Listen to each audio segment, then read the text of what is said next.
आज क्योंकि already commission के द्वारा दोनों परीक्षा जो दोनों पाली में परीक्षा हुई थी उसको कैंसिल कर दिया गया है। कानून से ऊपर कोई नहीं है। हमें जो भी साक्ष्य मिलेंगे उस हिसाब से इसमें कार्रवाई होगी और बिल्कुल विलम्ब नहीं होगा, ये हम आश्वस्त करना चाहते हैं। पीआई के माध्यम से ये मनी एक्सचेंज हो रहा है तो अब उसकी तह तक हम लोग जाएंगे। और बहुत सी की राइटिंग्स अलग है, किसी की राइटिंग कुछ और, अब वो सब सारे देखने होंगे हम लोगों को।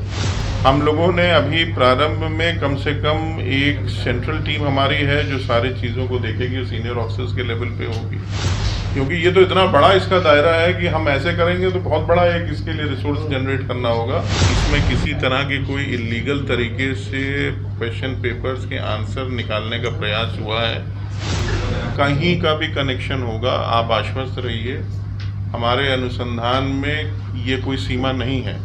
तो ये चीज़ तो अब बिल्कुल क्लियर है कि एग्जामिनेशन स्टार्ट होने से पहले कहीं कहीं ये आंसर सर्कुलेट होना शुरू हो गए थे।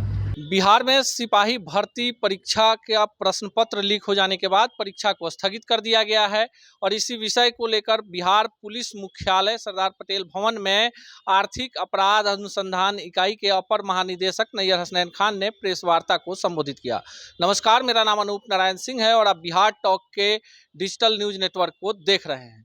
आज सुबह से ही बिहार में सिपाही भर्ती परीक्षा का प्रश्न पत्र लीक का मामला सुर्खियों में है और इसी विषय को लेकर अब से थोड़ी देर पहले पटना में पुलिस मुख्यालय में प्रेस वार्ता का आयोजन किया गया, जिसमें आर्थिक अपराध अनुसंधान इकाई के अपर महानिदेशक नैयर हसनैन खान ने पत्रकारों को संबोधित किया। क्या कुछ कहा नैयर हसनैन खान ने, पहले उनकी बातों को सुनिए। आया है उभर करके, तो इसमें क्या लगता है कि कोई ऐसा नेटवर्क को जो इसको हाई लेवल से ऑपरेट कर रहा हो? अब वो तो देखिए हम लोग इन्वेस्टिगेशन में देखेंगे, मगर अभी तक जो साक्ष्य आए कि लोगों ने जैसा बताया है कि यूपीआई के माध्यम से ये मनी एक्सचेंज हो रहा है, तो अब उसकी तह तक हम लोग जाएंगे। एक सवाल ये है कि परिषद ने जो आधिकारिक बयान जारी किया है उसमें एक बात का जिक्र है कि सीरियल नंबर सवालों के वो सादे पेपर में पाए गए, उनका आंसर था, तो ये किस सेंटर पे मिला? क्या आपकी जांच में आया है सर? नहीं, वो जांच तो मैंने बताया ना, इस पे अभी तो जो हमारे पास आए हैं साक्ष्य उसमें तो मल्टीपल आए हैं इस तरह के, और बहुत सी की राइटिंग्स अलग है, किसी की राइटिंग कुछ और, अब वो सब सारे देखने होंगे हम लोगों को। तो ये कहना कि इस पर्टिकुलर सेंटर से ही ये निकला है, ये कहना अभी बड़ा मुश्किल होगा। नहीं, अब तो सर एग्जाम खत्म हो चुका है और सोशल मीडिया पर पूरी आंसर, वो केस ऐसे ही पड़ेगा, क्या इनसे जोड़ा जाएगा या उसकी समीक्षा? नहीं, इस पर अभी मैं कुछ नहीं कह सकता। अभी तो मेरा उद्देश्य इस केस को देखना। ये सब कितनी टीम गठित की गई है, क्योंकि अलग अलग डिस्ट्रिक्ट का मामला है? हम लोगों ने अभी प्रारंभ में कम से कम एक सेंट्रल टीम हमारी है जो सारी चीज़ों को देखेगी, सीनियर ऑफिसर्स के लेवल पे होगी। इसके अलावा करीब 4-5 और टीमें हम लोग गठित कर रहे हैं जो ज़िलों में पुलिस कर्मी और जो पुलिस ऑफिसर्स इस केसेस को देख रहे हैं उनके साथ मिलकर वो कार्रवाई करेगी। देखिए, इसमें हम लोग जिन ज़िलों में केसेस हुए हैं उनकी पुलिस की भी मदद लेंगे, उनको भी इसमें इंक्लूड करेंगे, क्योंकि ये तो इतना बड़ा इसका दायरा है कि हम ऐसे करेंगे तो बहुत बड़ा एक इसके लिए रिसोर्स जनरेट करना होगा। तो हम अपने उन डिस्ट्रिक्ट पुलिस की भी मदद लेंगे और उनका भी इसमें इन्वॉल्वमेंट रहेगा जितनी आवश्यकता होगी। सर मनी ट्रांजैक्शन को लेकर के बात, बच्चे हम लोगों ने भी एग्जामिनेशन दिया है, 4 बच्चे मिल जाएंगे तो 100 क्वेश्चन तो ऐसे भी बता देंगे कि हमने ये किया, बी किया, ये सही था, वो सही था। हाँ, तो मगर 2 घंटा पहले नहीं ना बता पाएंगे। इन्वेस्टिगेशन की जो आपका जो फोकस रहेगा वो वाले जो साक्ष्य देंगे, हमारा फोकस रहेगा कि क्या इस पूरी प्रोसेस में छेड़खानी हुई है, इसमें किसी तरह के कोई इलीगल तरीके से क्वेश्चन पेपर्स के आंसर निकालने का प्रयास हुआ है। अगर हुआ है तो वो कौन लोग जिम्मेदार हैं, किन्होंने भेजा है, कहाँ कहाँ गए हैं, उसके एवज में पैसे गए हैं कि नहीं गए हैं, ये सारा हमारा फोकस रहेगा। और मैं आपसे फिर अंत में भी अनुरोध करूँगा कि जो नंबर्स हमने दिए हैं और जो ईमेल आईडी उसको कृपया प्रचारित ज़रूर करिए। हम लोग पूरी तरह अभी और चाहेंगे इन्फॉर्मेशन हमारे पास आए, क्योंकि जितनी इन्फॉर्मेशन आएंगी उतनी हमें मदद होगी केस के इन्वेस्टिगेशन में और चीज़ों को पता करने में। अभी तक जो लोग अरेस्ट हुए हैं सर, उसमें कोई मेन कल्प्रिट के तौर पर? नहीं, अभी तो ये अभी हमारे पास वो डेटा नहीं है कि कौन कौन हुए। बेसिकली जो सेंटर पे लोग जिनके द्वारा किया गया है, ज़्यादातर हमें बताया गया वही लोग हैं। अब उनको भी हम लोग देखेंगे कौन कौन है उसमें, क्या उनका बैकग्राउंड है, पता चलेगा। सर बिना किसी का नाम लिए हुए हम ये जानना चाहेंगे कि क्या इसके अलावा अगर कोई चीज़ आपको पूछनी सबसे है। ज्यादा किस जिला में एफआईआर हुआ और किस तरह के गैजेट बरामद हुए हैं? सबसे ज़्यादा छपरा में केसेस दर्ज हुए हैं और गैजेट में तो ब्लूटूथ डिवाइसेस हुआ है, वॉकी टॉकी भी मिले हैं, इसके अलावा बहुत से बैटरीज भी मिली हैं। हर जगह इस तरह की चीज़ें बरामद हुई हैं, मगर सबसे ज़्यादा मुझे लगता है अभी तक की जो सूचना है वो छपरा में कितने छपरा में सर गाड़ी भी पकड़ाई थी, वो इलेक्ट्रॉनिक डिवाइस भी पकड़ाई थी, लेकिन गाड़ी के ऑनर के बारे में गिरफ्तारी सर कितने हुई? देखिए, मैंने आपको बताया ना कि अभी हम लोगों ने हर जगह से एफआईआर्स को लिया है ना, उनके डिटेल्स लिए हैं। इन्वेस्टिगेशन तो अब हमारा प्रारंभ होगा, उसमें चाहे गाड़ी हो, मोटर हो, दुनिया की कोई भी चीज़ हो, वो सारी चीज़ अब देखी जाएगी। छपरा में कुल कितने एफआईआर? लगभग 12 एफआईआर्स वहाँ हुए हैं। सर बिहार के बाहर का भी कनेक्शन आ रहा है, हरियाणा का, यूपी वगैरह कहीं का भी कनेक्शन होगा, आप आश्वस्त रहिए। हमारे अनुसंधान में ये कोई सीमा नहीं है, चाहे वो किसी प्रदेश में हो, किसी शहर में होगा, उसके लिए टीम्स हम गठित कर चुके हैं और उनको ज़रूरत पड़ेगी तो वो आज किसी भी समय डिस्पैच हम कर देंगे। हमें जो भी साक्ष्य मिलेंगे उस हिसाब से इसमें कार्रवाई होगी और बिल्कुल विलम्ब नहीं होगा, ये हम आश्वस्त करना चाहते हैं। दो चीजें आपने कही हैं, कितने दिन पहले लीक हुआ है ये? देखिए, हमें तो 2 जिलों से बहुत स्पष्ट इसमें साक्ष्य मिले हैं, एक नवादा से मिला है, एक पटना से मिला है। और जो अभी तक हमारे पास व्हाट्सएप के बहुत से कोचिंग सेंटर्स और स्टूडेंट्स ने भी हम लोगों को भेजे हैं, अपने साक्ष्य उन लोगों ने हमारे साथ साझा किए हैं, उसमें लगभग 1.5 घंटा 2 घंटा इस प्रकार का विलम्ब नज़र आ रहा है एग्ज़ाम शुरू होने से पहले का। तो यदि 1 घंटा 2 घंटे से पहले अगर आंसर की आ चुकी है तो आप समझिए कि उससे पहले किसी ने उसको प्राप्त किया होगा, उसके आंसर्स बनाए होंगे, उसको अपलोड किया होगा, उसको शेयर किया होगा। तो ये चीज़ तो अब बिल्कुल क्लियर है कि एग्जामिनेशन स्टार्ट होने से पहले कहीं कहीं ये आंसर सर्कुलेट होना शुरू हो गए थे।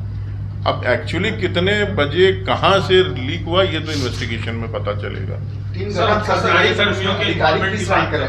अधिकारी किस रैंक के रहेंगे? देखिए, हमारी जो भी टीम्स हैं उसमें विभिन्न टीमों में डीएसपी और इंस्पेक्टर रैंक के लोग नेतृत्व करेंगे, मगर इन सभी मामलों का अध्ययन, सुपरविजन, मॉनिटरिंग एसपी से लेकर डीआईजी रैंक के अधिकारी करेंगे। सर अंदेशा ये है कि क्या एक जगह से सभी जिलों में सर्कुलेट हुआ है या कहीं? नहीं, अभी इस पे कहना मुश्किल होगा, क्योंकि जिस प्रकार से ये वाइड स्प्रेड एफआईआर्स हुई हैं, तो ये एक पॉइंट से हुआ है या मल्टीपल पॉइंट्स पे हुआ है, ये भी तत्काल बताना मेरे लिए संभव नहीं है। इन्वेस्टिगेशन में कुछ समय बाद ही हम इस पर कुछ बात कर पाएंगे। आयोग पर भी जांच होगी सर, आयोग पर भी जांच होगी। मैंने कहा कि साक्ष्य जहां जहां से आएंगे, सर ठीक है ना, हमारा इन्वेस्टिगेशन होगा साक्ष्यगत। अब उसमें जहां से जो भी है, नेचुरली जो इसमें दोषी होंगे उनके विरुद्ध हम लोग अनुसंधान करेंगे। सर हर बार इन्वेस्टिगेशन तो होता है, लेकिन इसका जो मुख्य सरगना है उसके पास नहीं पहुंच पाया। अब ये आपका विचार हो सकता है, मैं तो दावा करता हूँ कि हम लोगों ने किया है।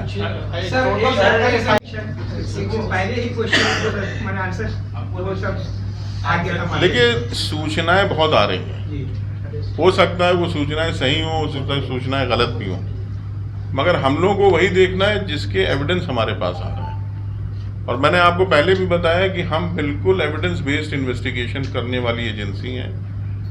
सूचनाएं हम आपकी ज़रूर ग्रहण करेंगे, मगर उसको नापेंगे, तौलेंगे, देखेंगे कि उसका क्या बैठता है। अगर वो उसमें साक्ष्य है तो उसको देखा जाएगा। सर आप बार-बार ये कह रहे हैं कि सरकारी कर्मचारियों की भूमिका अगर होगी तो कुछ प्राइमा फेसी कुछ इंफॉर्मेशन या कुछ ऐसा एविडेंस कलेक्ट किया? नहीं, मेरा कहने का तात्पर्य ये है कि इसमें कोई भी हो, किसी के मन में ये संशय नहीं होना चाहिए कि वो किसी सरकारी जॉब में हो या किसी विभाग में हो तो वो कानून से ऊपर है। कानून से ऊपर कोई नहीं है, वो चाहे आम आदमी हो, अपराधी हो, सरकारी सेवक हो, कोई भी हो, इससे कोई नहीं बचेगा।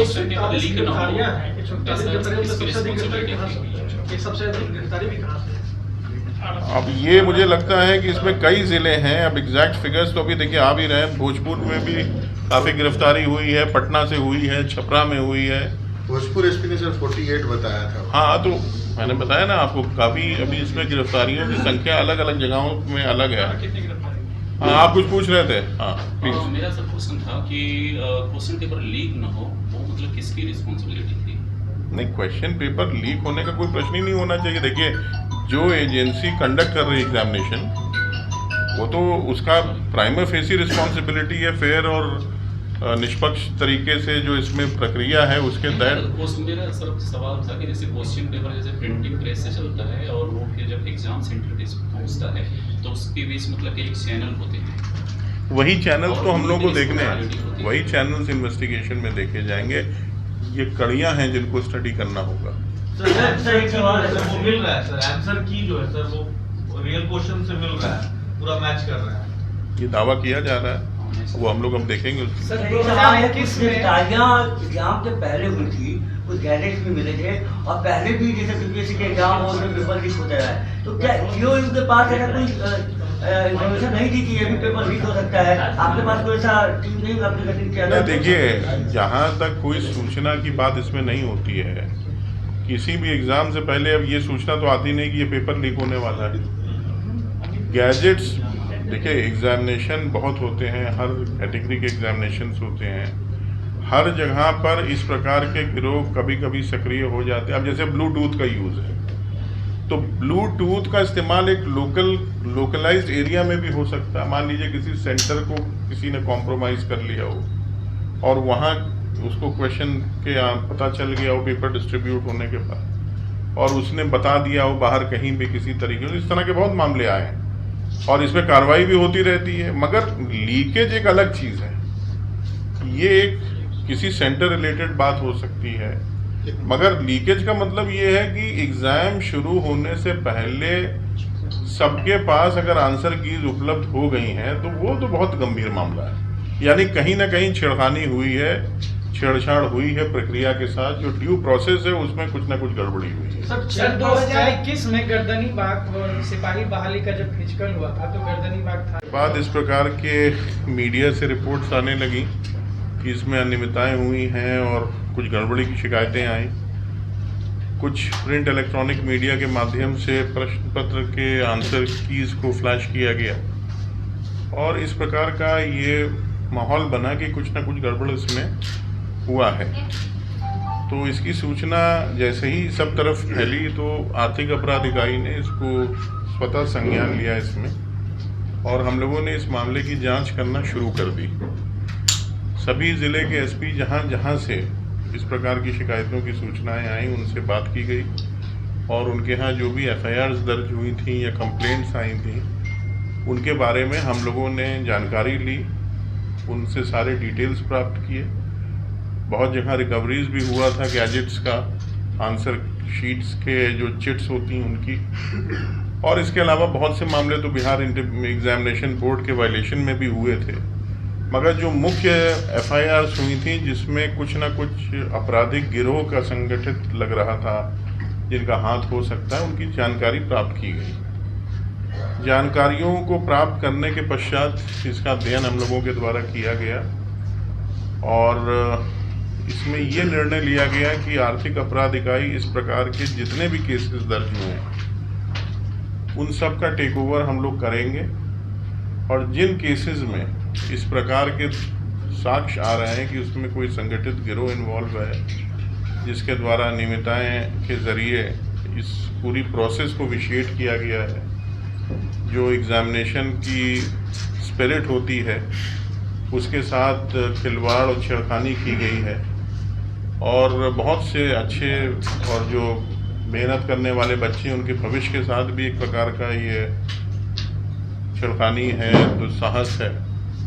ऐसे सभी मामलों की एफआईआर्स को हम लोगों ने अलग से देखा और इसके बारे में फिर ये निर्णय हुआ कि इन सारे मामलों को आर्थिक अपराध इकाई की एक विशेष टीम इसका इन्वेस्टिगेशन को देखेगी। आज क्योंकि ऑलरेडी कमीशन के द्वारा दोनों पाली में परीक्षा हुई थी उसको कैंसिल कर दिया गया है और आगे भी जो 2 शिफ्ट होनी थी उनको भी उन्होंने स्थगित किया है। तो अब ये सारे मामलों को ईओयू के द्वारा टेक ओवर कर लिया गया है और हम लोग इसमें बहुत गहराई से इन्वेस्टिगेट करेंगे। जो भी इसमें दोषी होगा, मैंने पहले भी कहा है कि चाहे वो कोई भी हो, सरकारी कर्मचारी हो या प्राइवेट इंडिविजुअल होगा, उसके विरुद्ध कठोरतम कानूनी कार्रवाई की जाएगी। और इस पूरे प्रकरण में जो लोग भी दोषी पाए जाएंगे, जो भी मॉडस ऑपरेंडाई उन्होंने इस्तेमाल किया है, जो विशिएट किया है जिससे एक प्रॉपर एग्जामिनेशन का माहौल, उनकी तह तक अनुसंधान जाएगा और उनके विरुद्ध कठोरतम कार्रवाई हम लोग करेंगे। कुल मिला के अभी तक जो हमारे पास डिटेल्स आए हैं, वो बिहार के 40 में से 21 ज़िलों में एफआईआर दर्ज हुई, जिसमें 67 केसेस दर्ज हुए हैं और इसमें करीब 148 लोगों की गिरफ्तारी भी हुई है और बहुत सी रिकवरीज हुई हैं। इसमें गैजेट्स मिले हैं, बहुत सी और चिट्स मिली हैं, सामग्री मिली है। उन सारी चीज़ों का अध्ययन किया जा रहा है और इस पे आगे की कार्रवाई हम लोग कर रहे हैं। मैंने जैसे पहले भी बताया, एक विशेष टीम का गठन किया गया है जो वरीय पदाधिकारियों के अधीन काम करेगी। इसकी monitoring day to day basis पे होगी और इसमें कुछ अतिरिक्त अधिकारियों को भी पुलिस मुख्यालय से हम लोग अनुरोध कर रहे हैं, उनको भी इसमें शामिल किया जाएगा। और इन पूरे मामलों में जितने भी एफआईआर्स हम लोग टेक ओवर करेंगे, मुझे लगता है कि लगभग 2 दर्जन से अधिक केसेस को टेक ओवर हम लोग करने जा रहे हैं और यदि उसके बाद कुछ और भी मामले आएंगे तो उन पर भी विचार किया जाएगा। इनमें बहुत लंबा समय ना लगे, इसके लिए टीम में अच्छे पदाधिकारियों को रखा जाएगा और डे टू डे बेसिस पे इन्वेस्टिगेशन होगा। इसमें साइंटिफिकली इलेक्ट्रॉनिक जो भी हमारी एविडेंस कलेक्शन के मैकेनिज्म्स हैं, उनका इस्तेमाल किया जाएगा। और अभी तक प्राइमा फेसी जो बातें सामने आ रही हैं, उसमें ये ज़रूर है कि इसमें लीकेज हुआ है। समय से पहले प्रश्न पत्र के आंसर कीज़ का बाहर आना अपने आप में ये सजेस्ट करता है कि किसी न किसी माध्यम से प्रश्न पत्र लीक हुए हैं और कुछ लोगों के द्वारा उसके आंसर कीज़ बना के सर्कुलेट किया गया है और इसमें पैसे का भी लेन देन के साक्ष्य प्राप्त हुए हैं। अभी तक बहुत से कैंडिडेट्स के द्वारा भी ये बताया गया है कि उनको इस प्रकार के यूपीआई ट्रांजैक्शन के माध्यम से पैसे देने को कहा गया था और बाद में ये काफ़ी वाइड स्प्रेड हो गया, हर जगह इस तरह की चीज़ें सामने आने लगी। तो ये अब इसमें किसी प्रकार का संदेह नहीं है लीकेज के इशू पर और उसी पे हम लोग अब अनुसंधान करेंगे। इसमें जो लोग भी हैं इन्वॉल्व, जैसे भी हैं, इसकी क्या भूमिका है वो आने वाले समय में पता चल जाएगी। हम लोगों ने इसमें बहुत पब्लिक के भी लोगों से, स्टूडेंट से भी बात किया है, उनके द्वारा भी हम लोगों को काफ़ी सूचनाएं दी गई हैं और मैं आपके माध्यम से भी ये चाहूँगा कि हमारा जो टोल फ्री नंबर है आर्थिक अपराध इकाई का 0612 जो कोड है पटना का 2216-236 2216-236, मैं फिर से रिपीट करता हूँ 2216-236। ये टोल फ्री नंबर पर जो भी व्यक्ति किसी भी प्रकार की सूचना देना चाहता है, इस एग्ज़ाम में जो गड़बड़ियाँ हुई हैं उससे रिलेटेड कोई भी बात हो, तो हम लोग उसका स्वागत करेंगे और उनकी जो भी इंफॉर्मेशन है उसको ग्रहण करेगा आर्थिक अपराध इकाई और उस पर भी हम लोग जांच पड़ताल करके जो भी उसमें यथोचित कार्रवाई करना है वो की जाएगी।